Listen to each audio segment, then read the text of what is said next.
Firstly, I got a confession to make. Despite watching like 85% of their movies, I'm not really a big Marvel fan. Okay, it's not that I have anything against comics, superheroes, or even campy, fun summer movies with plots like Swiss cheese. No, it's just that I've been consistently unimpressed with tonal consistency and character development in Marvel movies since I think about Age of Ultron. So I'm going to admit to you right here that I was not hyped for this movie. Non-spoiler review, the Avengers are trying to bring back everybody Thanos dusted in Infinity War while dealing with their own senses of crushing guilt and self-doubt. The first fourth of this film is kinda slow, as plotlines are repeatedly picked up and killed off, but after that, things pick up quite a bit, and it leads to an overblown, but genuinely fun conclusion, with some significant loss along the way. Unlike its predecessor, Endgame is generally tonally consistent. Though there is a lot of comic relief, it doesn't obtrude as much as most modern Marvel movies, and the character and the intense moments were handled respectfully. Actually, I think one highlight for a lot of fans will be how respectful this show is of the entire franchise. Unlike some series recently.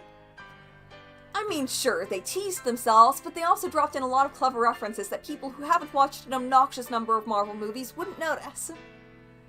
The dialogue gets progressively better as the action picks up, but all the same, the banter was not particularly memorable.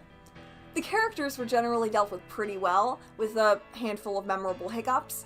The music was good but not groundbreaking, and the theme was completely confusing. I honestly have no idea what was going on. I don't know if there's a moral to this movie. All in all, as a movie, I would rank this about a 5 out of 7 stars, 6.5 for a superhero movie. If you liked Marvel, go see it, and don't see the rest of this because spoilers! Now, spoilers. The plot is completely wonky. I mean, it makes sense that the beginning is a little bit jolty since they killed Thanos in the first 20 minutes, but this leaves us drifting until Ant-Man arrives with a kind of loose plot hook, like, you know, there might possibly maybe be a possibility of time travel, maybe.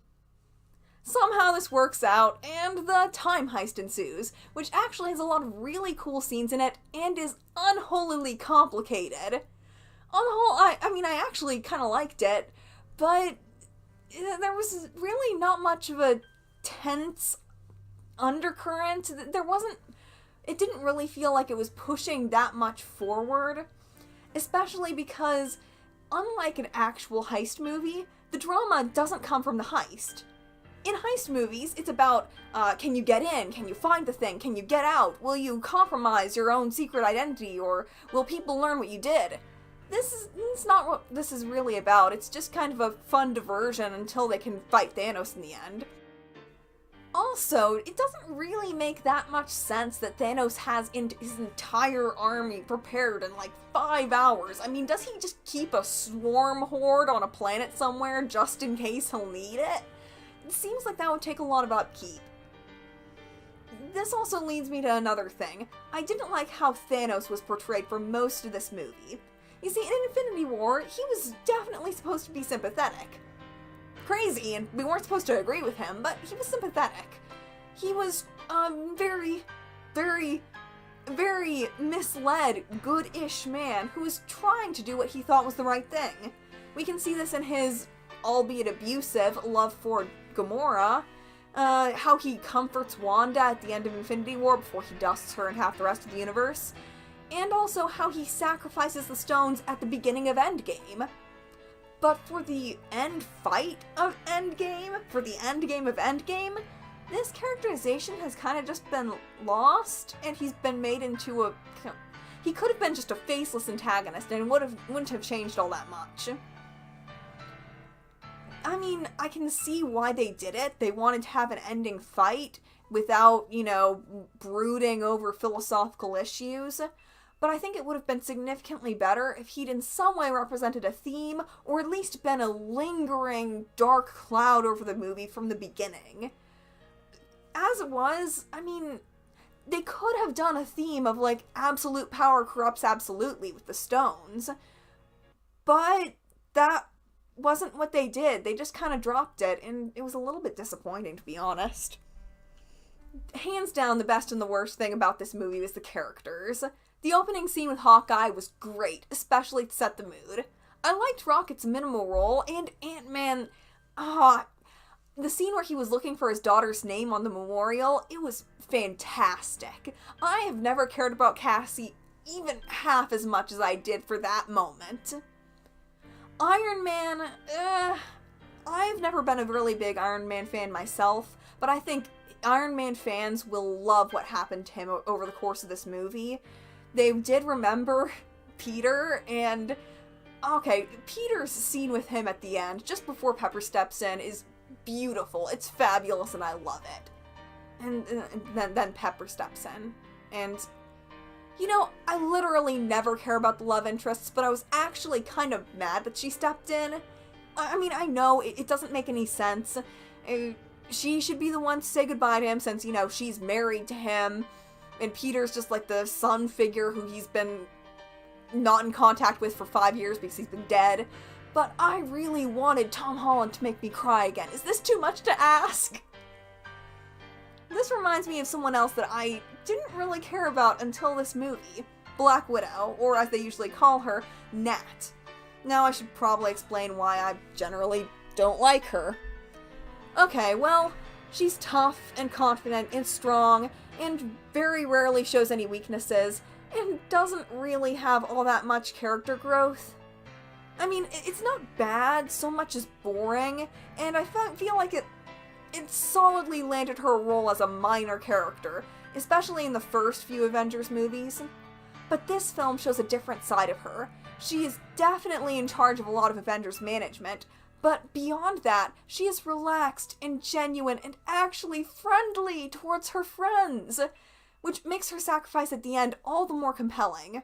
Her final scene with Hawkeye was one of my favorites in the entire movie, and part of it is because I've been ever since the first Avengers movie, I have had this treasured hope that they would play on this platonic friendship between the two. I was thrilled when I learned that Hawkeye was married, because this meant that one of my dreams was coming true. They're actually just friends. And this movie, it actually showed how they platonically love each other. It made me really, really happy. I'm sorry, this is just a personal thing. But not everybody in Endgame gets such great treatment. Captain Marvel, for all of her hyped power, did practically nothing other than brag. Hulk's combination with Bruce felt weirdly pointless, and, well, I liked both of them better separately. It's not so much that it's necessarily a bad decision, I just wish it had been explained or had been plot relevant or something. I had a similar problem with Thor. It wasn't necessarily a bad choice to make him fat and hairy, but they never really explained why he specifically went to pieces. I mean, he spent the whole movie trying to make a hammer, and he didn't aim for the head. Sure, it was partially his fault that Thanos snapped and killed half the universe, but a lot of the other Avengers could have taken Thanos down if they had been more lucky or more clever at different points in this film, and I mean, the only explanation I can think of for why he falls to pieces is because his last remaining relative and a mentor figure of his died, and he was not satisfied with his revenge. Which is part of why I find it very annoying about in the middle of Endgame when he has this pep talk from his mom. His mom has been dead for several movies, and I'm not here to downplay mothers, but I had kind of forgotten that she existed. It doesn't really hit home to me that she should be the one telling him, she should be the one helping him to move on. No, if you're going to have somebody help him move on, have it be Heimdall or Loki. Or maybe you could even have it be Valkyrie. I mean, that's the thing. Valkyrie herself was in a very similar position in Ragnarok, and Thor tried to help her. But in this movie, she doesn't really seem to give him the same treatment. Now, granted, maybe she tried 5 years ago, but I kind of felt like she was just tossed in there. It doesn't really... this movie did not make me think that Valkyrie was in a better position to be King of Asgard than Thor was. It just didn't convince me of that. This points to a larger undercurrent in the film, which is sometimes good and sometimes not so much. This film is very nostalgic. At its best, this brings about a sense of continuity and catharsis. At its worst, it tries to revive things that we don't really care about anymore. For instance, Thor struggling over his kinghood, again, or Cap's pain over losing Carter. It's been like 11 years in his mind, hasn't it? Maybe more? I mean, this would have been fine if it had been better set up from earlier movies, but it really wasn't for either of these characters, Thor or Cap. Cap's ending was... It didn't really seem to fit for me, because not only does it kind of break the rules of time travel, but also this means that Cap is going to live through decades of conspiracies, of knowing the future, of various catastrophes he could have stopped, and he's not going to do anything about it? Or even that he's going to leave his friends to put the universe back together after half of the universe, which has been dead, is brought back to life again. It seems like that's the kind of time when you need all guys on deck.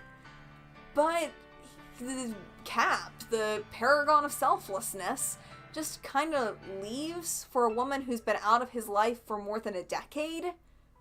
I mean, it's not horrible. They did foreshadow it in the movie, but I didn't really feel... It wasn't completely out of the blue, but I didn't really feel like it fit all the same. All in all, this movie was definitely worth a watch. It isn't the masterpiece that I think it will likely be called, but it is, kinda, the end of an era, and even though I hoped for more, it was still a solid movie. And, as always, don't think too hard about the time travel. So, what did you guys think of Endgame? What was your favorite moment? What was your least favorite moment? Really, any thoughts? Just put them in the comment section down below. And, as always, have a good day, everyone, and keep an eye out for me.